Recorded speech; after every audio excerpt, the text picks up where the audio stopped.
Hola a todos, soy Diana Victoria Obando Muñoz, estudiante de la Maestría en Educación de la Corporación Iberoamericana de Colombia.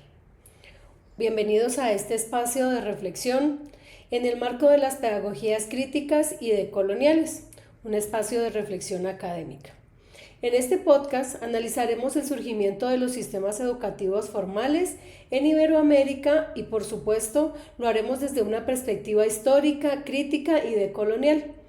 El propósito en este momento es comprender cómo las decisiones políticas, económicas, religiosas y culturales del pasado continúan influyendo en las dinámicas educativas actuales y cómo este conocimiento puede contribuir a la construcción de políticas educativas democráticas, inclusivas y sostenibles en el tiempo. El análisis que presentaremos a continuación se fundamenta principalmente en los aportes de Ossenbach, 2004, Maldonado, 2008, Pérez e Idarraga, 2019, así como las contribuciones de López López, 2019, y otros autores de la teoría crítica. Iniciaremos entonces respondiendo la primera pregunta con respecto a quiénes fueron los protagonistas: estados, iglesias, élites, maestros, movimientos sociales en el surgimiento del sistema formal escolar en Iberoamérica y cuáles eran sus intereses. Para ello, retomaremos entonces la apuesta de Ossenbach 2004, que nos menciona que la conformación de los sistemas educativos iberoamericanos fue un proceso histórico impulsado principalmente por el Estado, la Iglesia y las élites políticas y económicas. De ahí que durante el periodo colonial, la Iglesia Católica asumió el control completo de la educación con el propósito de evangelizar, de transmitir la doctrina cristiana y sobre todo mantener el orden social. Posteriormente, con la consolidación de los estados nacionales en el siglo XIX, la educación pasó a ser un instrumento para construir la identidad nacional, fortalecer la ciudadanía y consolidar el proyecto político de las nuevas repúblicas. Por su parte, entonces, Pérez e Idarraga, 2019, señalan que en Colombia la educación también respondió a intereses políticos y económicos orientados a formar ciudadanos acordes con el modelo de nación predominante y a preparar la población para las necesidades del desarrollo económico de la época. Ahora bien, desde una mirada crítica, Maldonado 2008 sostiene que estos sistemas escolares no fueron neutrales, sino que produjeron relaciones de poder y mecanismos de control social. En este contexto, los maestros y posteriormente los movimientos sociales comenzaron entonces a desempeñar un papel fundamental, a cuestionar estas estructuras y a promover una educación más democrática y emancipadora. Ahora bien, con respecto a la segunda pregunta que analizaremos en este podcast, nos referimos a qué mecanismos de resistencia o de reinterpretación se han desarrollado en Colombia por parte de las comunidades, docentes o estudiantes frente a estas políticas impuestas. Entonces es allí donde nos damos cuenta que la historia de la educación colombiana evidencia que las políticas públicas no han sido aceptadas de manera pasiva. Por ello, Pérez e Idarraga 2019 explican que las reformas educativas han generado procesos de adaptación y resistencia por parte de diferentes actores educativos, especialmente cuando dichas políticas no responden a las realidades sociales y culturales de los territorios.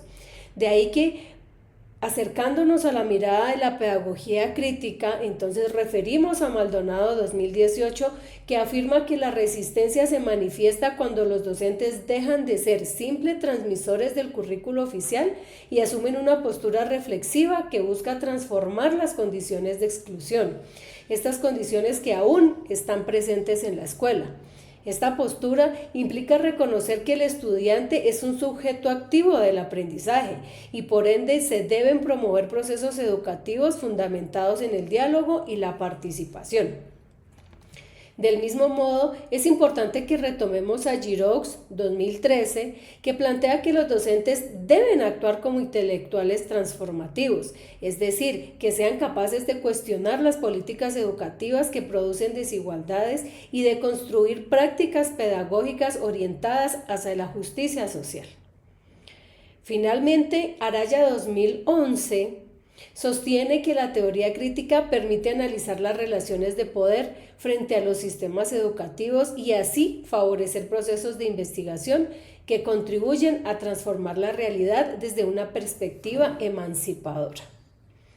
Finalmente, entonces analizaremos la tercera pregunta, que nos hace referencia a cómo podemos usar el conocimiento histórico para diseñar políticas más democráticas, inclusivas y sostenibles. Entonces allí es importante comprender que la historia de la educación nos permite reconocer que las políticas educativas responden a contextos sociales, políticos y culturales específicos. Por ende, Ozenbach 2004 nos menciona que el análisis histórico comparado posibilita identificar tanto avances como las limitaciones de los sistemas educativos, ofreciendo así elementos para orientar nuevas decisiones de las políticas públicas.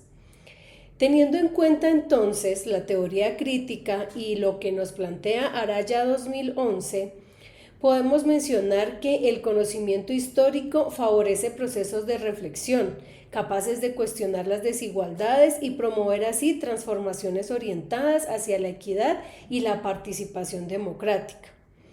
En este mismo sentido, entonces, Maldonado 2008 nos señala que las pedagogías críticas proponen una educación basada en el pensamiento crítico, en el diálogo y en la emancipación de los sujetos.